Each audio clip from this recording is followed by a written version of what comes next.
Welcome to the Action Hero podcast. Ready for some adventure? Always ready. Well, today we've got two stories that'll grab you by the collar and not let go. We're talking about an inventor who maybe bites off a little more than he can chew with his latest creation, and then there's the legendary Sinbad facing down. Well, you'll see. It's going to be epic, trust me. And underneath all the action, we're going to be looking at the theme of power, right? What it means to have it, what it means to lose it, and how it can change you, sometimes in ways you don't expect. Exactly. So let's jump right into our first story, shall we? We're diving into the world of, you guessed it, the Invisible Man. Now, this isn't your typical comic book invisibility. Griffin, our main man, he's actually an inventor. Yeah, the sources we looked at, they make it clear that he's brilliant, like seriously smart, but also feels like he's always in the shadows. And this invention of his, it's not a potion or some sci-fi ray gun. Oh no, tell them what it is. It's a gun, a blunderbuss, to be precise. Yeah. They describe it as having these sleek lines, almost elegant, and there's this weird glow coming from the barrel. Spooky. But anyway, he uses this thing to make himself invisible, right? But his first move isn't what you'd think. It's not about robbing Fort Knox and disappearing from some sticky situation. He goes after a bank. And it's not even for the money. You know, the sources really emphasize that. It's about making a statement. He wants to create chaos, pure and simple, to show the world that he's not just some nobody. So picture this. You're at the bank, going about your day, and suddenly people just vanish.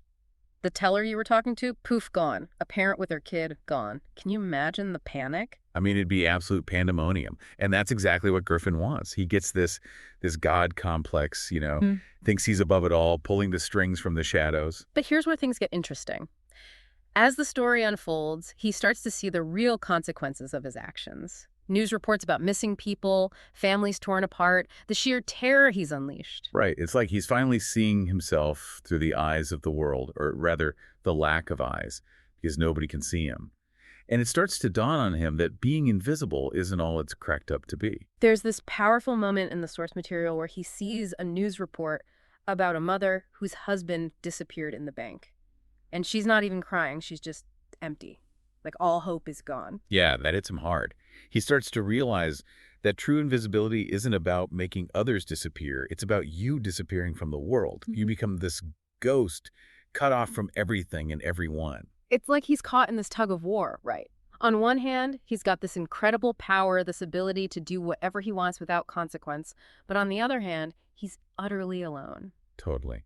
And then there's this encounter that really changes things for him. This woman, her husband's one of the people who vanished from the bank. She finds him, confronts him, and she's not angry, she's desperate. There's this glimmer of hope in her eyes that maybe, just maybe, he can bring her husband back. And that connection, that human connection, it's like a punch to the gut for Griffin. He starts to understand that real power, lasting power, isn't about erasing yourself or others. It's about the bonds you form, the impact you have on the world. Right on. It's a huge turning point for him. He realizes he's gone too far and decides to dismantle his invention. It's a powerful image, him taking apart this weapon that gave him so much power, piece by piece. In the end, he turns himself in to the police. It's not portrayed as a defeat, but more like a step towards redemption. He wants to be seen again, to face the consequences of his actions. It's a pretty heavy story, right? Oh, yeah. It makes you think about all those stories where invisibility is this cool, fun thing. Griffin's story shows the dark side of that, the loneliness, the isolation. It's a reminder that being seen, being part of the world, is essential to who we are.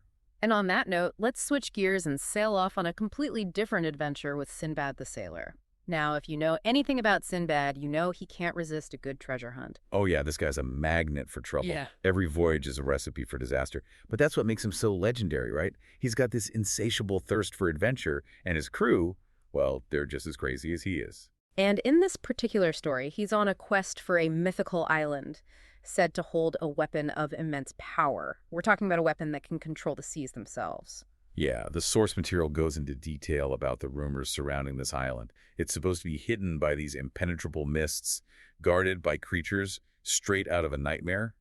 It's the stuff of legends. But there's a new wrinkle in this tale. It's not just mythical monsters they have to worry about. There's the British Navy sniffing around trying to get their hands on this weapon for themselves.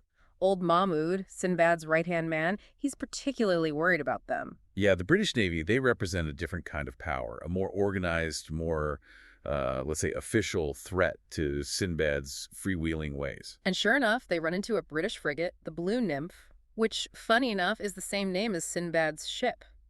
But Sinbad, he's a master of the sea, knows those waters like the back of his hand.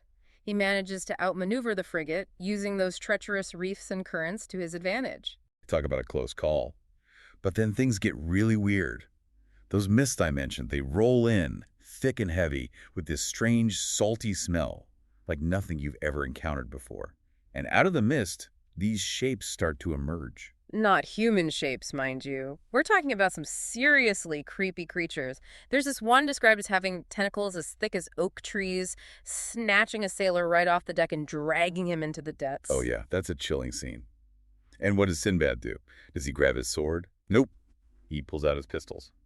But it's not like those pistols are going to kill these things. He's more using them to create a distraction. The flashes of light, the smoke, buying his crew time to react. It's a classic Sinbad move. He's always thinking on his feet, using whatever he's got to survive. Yeah. And he manages to navigate his ship through this maze of rocks, leading the frigate right into a trap. Oh, yeah, and then they pull off this brilliant maneuver. They spill barrels of whale oil into the water and set it ablaze with a flaming arrow. Creates this massive inferno that drives those creatures back into the mist. It's spectacular. Totally unexpected, but it works. And finally, the mist clears. And there it is, the island. Jagged cliffs, waterfalls cascading down the sides. It's a breathtaking sight. And hidden away in a cove, they find the weapon. Not your average cannon, though. This thing is made of this shimmering, otherworldly metal, humming with power. It's clear this is no ordinary weapon. But of course, it's not just sitting there unguarded. There are these skeletal figures wearing ancient armor, guarding the weapon. They're like these silent sentinels, waiting for anyone foolish enough to try and take it. And when the British landing party shows up, led by this young, ambitious lieutenant, those skeletons spring into action. It's not swords or arrows they use either. They've got these ancient muskets that fire bolts of lightning. Can you imagine? It's a crazy mix of old and new, magic and technology. And in the middle of all this, Sinbad realizes something. This weapon, it can't fall into the wrong hands, not even the hands of the British Empire. So he makes a decision. He's not going to let them take it. He races to the cannon, figures out how to load it, even though the controls are completely alien to him. And then, instead of aiming at the British, he aims it at the sea. And what happens next? You need to hear it to believe it.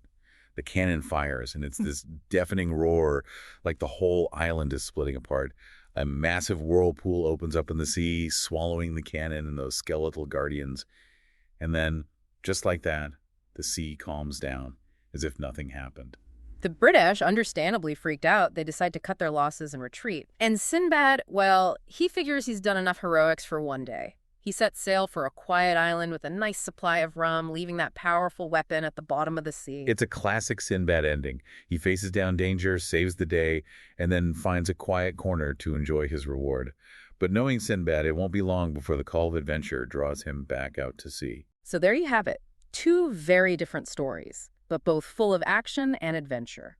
We've got an inventor wrestling with the consequences of his own creation, and a legendary sailor protecting the seas from those who would control them. What's interesting to me is how both stories explore the idea of control, right? Griffin tries to control the world by making himself invisible, while Sinbad ends up relinquishing control, choosing to let that powerful weapon sink beneath the waves. It's a great point, and it makes you think, what kind of power really matters? Is it the power to dominate, to erase, to control?